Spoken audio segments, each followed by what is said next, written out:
Hello ladies and gents, Hagbard Celine here, and today we're going to be taking a look at a video by a 25-year-old holder of a BA in Communications and frat boy, an all-around real-life version of the PC principal, Hassan Piker, who also has the good fortune of being a member of the Young Turks. And I believe this is their attempt at a response video. I've cut most of the fluff and I'm only going to address a couple of the points he makes, the ones that actually irritate me, as the rest is just rampant excuse making. Hey guys, Hassan here, just another entitled angry millennial who's angry at the world. Well, hi Hassan. My name is Matthew and I go by Hagbard Celine on YouTube. And I am also an angry millennial, so we're just going to do away with the entire last 4 minutes of your video, wherein essentially you attempt to dismiss all criticisms of this as the misunderstanding of old people. I'm only a couple years older than you, so I don't think that particular technique is going to work in this instance. But why am I angry? Well, that's a great question. I'm angry because no one addresses the serious problems millennials face in the workplace, and then videos like this go viral instead. Ah, you're upset because someone else's viewpoint is achieving success on a platform you share, and you feel like your views aren't getting the same level of exposure, even though they're obviously equally as valid, and this is an entitlement. What's happening is leaders are asking the millennials, what do you want? And millennials are saying, we want to work in a place with purpose, love that. We want to make an impact, whatever that means. We want free food and beanbags. I left this clip in here because it indeed addresses one of the major problems that's occurring, in that millennials, as a group, and studies do show this, have chosen careers that, and I quote, make them feel as though they have an impact over careers that make them money, which might indeed contribute somewhat to a population's income and economic future. But that's just a brief aside, and not really the point of this, so, as Hassan says... Let's break it down. Yes, please, Hassan, let's break it down, and let's hear some of your brilliant refutations of the points this man makes. Failed parenting strategies, where, for example, they were told that they were special all the time. No. Yes, Hassan, with but one word you have skillfully refuted the existence of the 1970s and 1980s self-esteem parenting movement that has widely been parodied in such cultural phenomenons as Fight Club with the "you are not a unique and special snowflake" saying. No, it's for sure not a cultural phenomenon that's been recognized for like 25 years that might indeed be having an impact on generation after generation of kid. No. They were told that they could have anything they want in life, just because they want it. Why not? Now, I'm sure that you were trying to be flip and cute here, but the reality of it is that's not how life works. And just because you want something out of life doesn't mean that you will get it. And understanding and being able to cope with that is a very important life skill, sir. Some of them got into honors classes not because they deserved it, but because their parents complained. And some of them got A's not because they earned them, but because the teachers didn't want to deal with the parents. What? On what planet do kids get A's or get into honors classes just because their parents are complaining? On what planet do teachers adjust their grades due to complaining parents?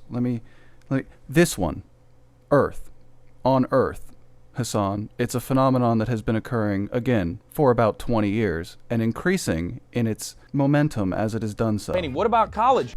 Yes, Hassan, believe it or not, even in college, the grades are adjusted due to social and academic pressures put on the teachers.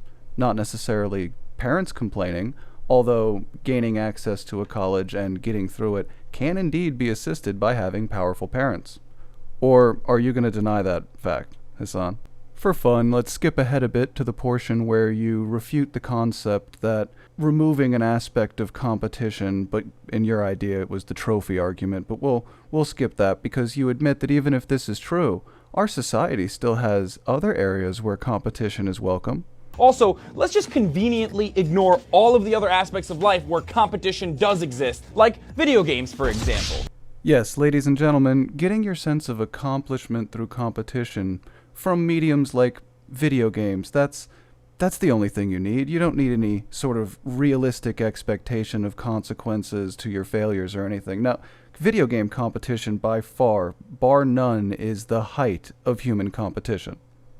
You are a very hip and in touch millennial, Hassan. Thank you. But let's move on. Yes, please. Let's move on. We're growing up in a Facebook, Instagram world. In other words, we're good at putting filters on things. We're good at showing people that life is amazing even though I'm depressed. At this point, Simon hammers on his second obvious observation. Technology is changing our lives and affecting everyone's psyche. Now, this is obviously true. It's backed by studies, and also the popular Netflix show Black Mirror. Humor, solely by way of pop culture reference, needs to die. It needs to fucking stop. But his reasoning takes a nosedive when he links social media back to this. Now this, by far, was the most stunning statement he makes the whole video. So we're gonna end on this. Because we know when you get a hit of dopamine, which feels good. It's why we like it, it's why we keep going back to it. Dopamine is the exact same chemical that makes us feel good when we smoke, when we drink, and when we gamble. In other words, it's highly addictive. Yes, dopamine is an organic chemical that activates and regulates the brain's pleasure centers. And it is true that social media, just like alcohol, tobacco, and gambling, can activate it. But so can things like sex, working out, succeeding, pretty much anything that gives you pleasure. Are we going to curb those other things as well? Why, yes. Yes, we are, and we should. Aside from you throwing that nebulous concept out there of success along with a bunch of other things that are actual behaviors instead of these vague ideas, yes, you probably should curb all of those things. One can have too much sex, sir, and one can work out too much and too often, to a point where it's a detriment to you socially and physically, and thus can have some really serious implications for society as a whole were the behavior to be normalized. This is true of all behavior. This is true of all things. Everything in moderation works quite well. However, you've pretty much revealed in this that as long as it isn't doing direct physical harm that you can perceive of these things, i.e. smoking and drinking, you've created this subset of behaviors, all of which can have very negative ramifications. Eating, shopping, all of these things can, due to an addiction to your need for that dopamine, get out of hand. They can and they do. However, you're simply saying social media simply cannot, despite the studies you admit exist, be having a negative net effect on a group of people that were raised with it, which I think is a bit dismissive of you. However, in closing, I will say that if this is the Young Turks or the TYT Network's idea of a response video, please never stop making them. But that's it for me, ladies and gents, and I hope you enjoyed this brief presentation after the quite long one on Tuesday. And thanks for joining me. As usual, stay safe, good luck, and goodbye.